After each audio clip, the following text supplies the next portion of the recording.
Hello guys, magandang araw po sa inyong lahat. Sa video natin ngayon, pag-usapan po natin ang 5 million worth of sugar R&D lab na launch dito po sa TUP Visayas, dito po sa Talisay City, Negros Occidental last October 1, 2025. Ang layunin ng lab na ito guys, no, sa tulong ng DOST Fish Shared at ng mga sugar uh, industry dito sa Negros ay magkaroon po ng sugar related na lab para po mag-test po sa mga sugar-related products, no? So, ni-launch po ito last October 1, 2025 sa TUP Gymnasium.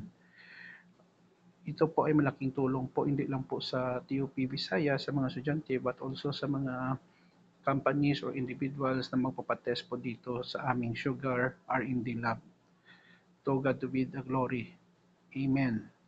Yun lang po guys, please follow me in my Facebook page. Maraming salamat po sa inyong pagsubaybay at panonood.